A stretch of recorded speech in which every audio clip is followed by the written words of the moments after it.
प्रॉपर्टियां निरंतर बिक रही हैं। हजारों कंपनियों के नाम से इन्होंने प्रॉपर्टी बनाई, उसको सहारा की प्रॉपर्टी दिखाई। सोसाइटियों से जो जमाकर्ताओं से निवेश लिया गया, उसमें लगभग 62,000 करोड़ रुपए उस एम्बे वैली में निवेश किया गया। तो आज समय रहते हुए सरकार एम्बे वैली सहित इनकी जितनी भी प्रॉपर्टियां हैं उनको अटैच करे और उन प्रॉपर्टियों को नीलाम करे और सहारा के निवेशकों के हित में जल्द से जल्द जो है भुगतान के लिए आगे आए।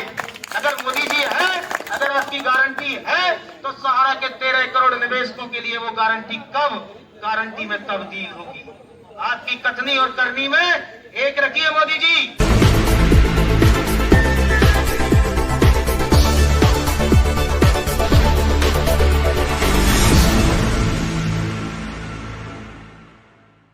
ये 5,000 करोड़ झुंझुना है और ये केवल और केवल आंदोलन को दिग्भ्रमित करने का नतीजा। हमारा भुगतान 86,673 करोड़, 86,673 करोड़ मूलधन जिनको सहारा की 4 सोसाइटियों ने लिया।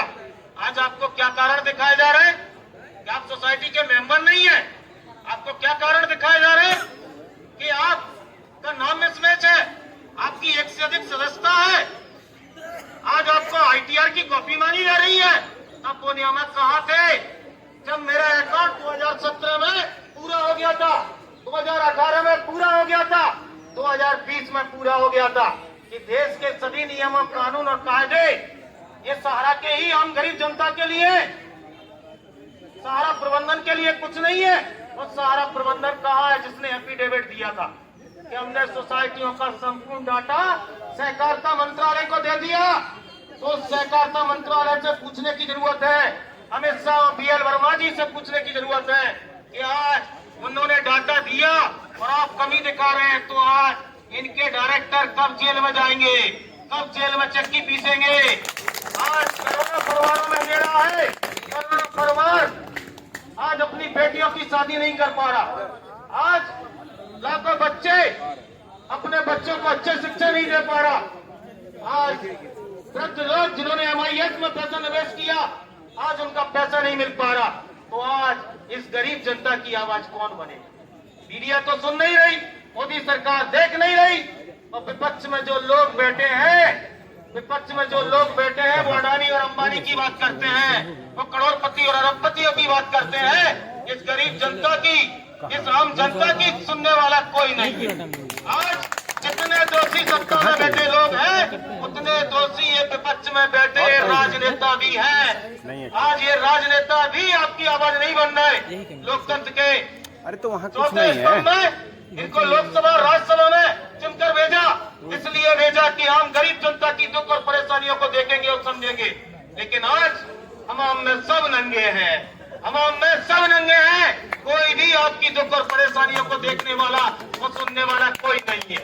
साथियों, आज संयुक्त ऑल इंडिया जन आंदोलन संघर्ष न्याय मोर्चा ने सम्मानित राष्ट्रपति जी को ज्ञापन दिया था। पिछली बार हम जो वित्त विभाग में ज्ञापन देने गए थे, अब तो ये ज्ञापन का खेल खेलते हम भी थक गए, क्योंकि अब निवेशकों की पीड़ा। आज मोदी जी कहते हैं घमंड में मत रहिए, 3 राज्यों को जीतने के बाद में घमंड में मत रहिए, क्योंकि शासन इंदिरा गांधी का भी नहीं रहा तो आपका भी नहीं रहेगा। व्यक्तिगत हम किसी पार्टी के सपोर्टर नहीं है,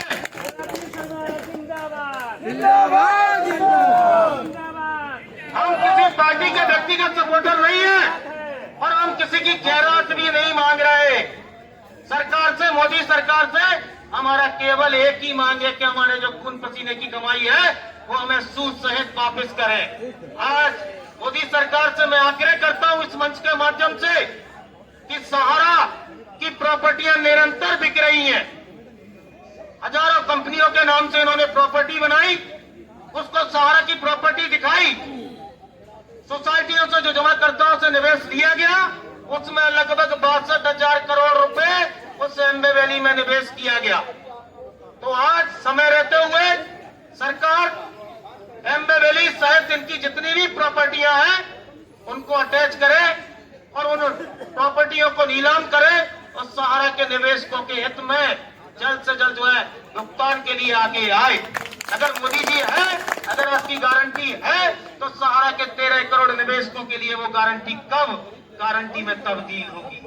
आपकी कथनी और करनी में एक रखिए मोदी जी। और कहना चाहता हूं कि आज लोकसभा और राज्यसभा में प्रश्न उठता है, और मैं धन्यवाद देता हूं कुछ चुनिंदा उंगलियों पर गिनने लायक सांसदों को। महाबली सिंह जी ने उठाया था, उनको व्यक्तिगत फोन करके मैंने जब उनको धन्यवाद दिया था। और सहारा के पीड़ित निवेशकों की जो रिफंड पोर्टल पर जो समस्याएं आप लोगों के बीच में आ रही, उनको मैंने बताने का प्रयास किया था। कोशिश भी कर रहे हैं कि पूरा डाटा ऐसे सांसदों को जो दिया जाए कि क्या कमियां आ रही हैं, कितने हमारे एजेंट साथी अपना कर लिए, डिप्रेशन में खत्म हो गए। तो साथियों, जब भी कोई बात उठती है, आप लोगों ने देखा होगा, तो उसको सहारा सेवी केस में उलझा दिया जाता है। आप बता दीजिए कि सहारा सेवी केस का 25,163 करोड़ रुपए का जो पैसा जमा है, उसमें 86,000 करोड़ का भुगतान कैसे हो सकता है? पीएल वर्मा जी कहते हैं कि सहारा के एक एक जमाकर्ता का भुगतान दो। तो मोदी जी, पीएल वर्मा जी कहां से देंगे? घर से दोगे क्या? आज हम आपको बता रहे हैं, प्रॉपर्टी बता रहे हैं, प्रॉपर्टी दिखा रहे हैं कि सहारा की प्रॉपर्टी है। आपके देखते देखते 940 करोड़ में बिक गया ना सहारा शहर। हाँ, माफ करिए, सहारा हॉस्पिटल बिक गया ना। अभी तो कई प्रॉपर्टियां निरंतर बिकने वाली हैं, और क्योंकि वो सहारा इंडिया के नाम थी नहीं, उनके रिश्तेदारों के नाम थी, वो कई कंपनियों के नाम थी, लेकिन सहारा के कैटलॉग में वो किसकी प्रॉपर्टी थी? सहारा की थी ना। आपको यही प्रॉपर्टी दिखाई, और इसी प्रॉपर्टी को दिखाकर निवेशकों से पैसा लिया गया था। लेकिन आज जब बिकती है तो वो किसी और की होती है। तो साथियों, जागरूक रहने की जरूरत है। हम अपना सर्वस्व न्यौछावर किसके लिए लड़ रहे हैं? वो एजेंट जो अपने ही लिए नहीं, अपने जमाकर्ता के लिए ही नहीं, रोड पर संघर्ष करने के लिए तैयार नहीं है। चलिए मान लीजिए दिल्ली में ठंड है, दिल्ली नहीं आ सकते, आपके पास पैसा नहीं है, लेकिन जहां है वहां तो कुछ बड़ा कर सकते हैं। ट्विटर पर तो अपनी आवाज को आगे बढ़ा सकते हैं। जिस मोर्चे पे है, सोशल मीडिया को तो अपना हथियार बना सकते हैं। आज आपकी बात अगर सरकार तक पहुंची और 5,000 करोड़ उन्होंने जारी किए, आपको मिले नहीं अभी तक, कुछ चुनिंदा लोगों को मिले हैं, लेकिन ये आपकी सोशल मीडिया की और यूट्यूबर साथी है, उन्हीं की बदौलत है कि आज आपकी लड़ाई इस मुकाम तक पहुंची है। ऐसे यूट्यूबरों को, उनके चैनलों को ज्यादा से ज्यादा बढ़ाने का काम करें। और मैं कहना चाहता हूं, आपने इस देश के राजनेताओं से कि लोकसभा में, राज्यसभा में, राज्य की विधानसभाओं में जब आप गए तो आपने एक शपथ ली थी। शपथ ये ली थी कि मैं आम गरीब जनता की और देश की परेशानियों को हमेशा आगे बढ़ाने का काम करूंगा, उजागर करने का काम करूंगा। तो इस देश के राजनेता ये देखें कि वो अपने कर्तव्यों का पालन कर पा रहे हैं कि नहीं कर पा रहे हैं, आम जमाकर्ताओं की पीड़ा को देख पा रहे हैं कि नहीं देख पा रहे हैं। तो साथियों, आप सभी साथी आए, आप जितने भी साथी हैं वो लाखों के बराबर है, लेकिन एक बार हमारे अध्यक्ष जी कहते हैं कि 1 लाख लोग एक साथ एक मंच पर आ जाए, उसी दिन आपकी भुगतान की शुरुआत मोदी जी करें। हम यहाँ आए, पुलिस प्रशासन फोन लगा रहा था, जानकारी ले रहा था कितने लोग आ रहे हैं, क्या आ रहा है। अरे जब देश की एजेंसियों को हमारे आंदोलन की खबर होती है तो हम आंदोलन क्यों कर रहे हैं, किस कारण से कर रहे हैं, तो क्या देश की एजेंसियां ये बात हमारी सरकारों तक क्यों नहीं पहुंचाती? केवल पीड़ा यही है कि जितने आप परेशान हमारे आंदोलन के लिए होते हो, उतने परेशान अगर हमारी पीड़ा के लिए हो जाए तो आज ये आमने सामने आंदोलन की नौबत ही।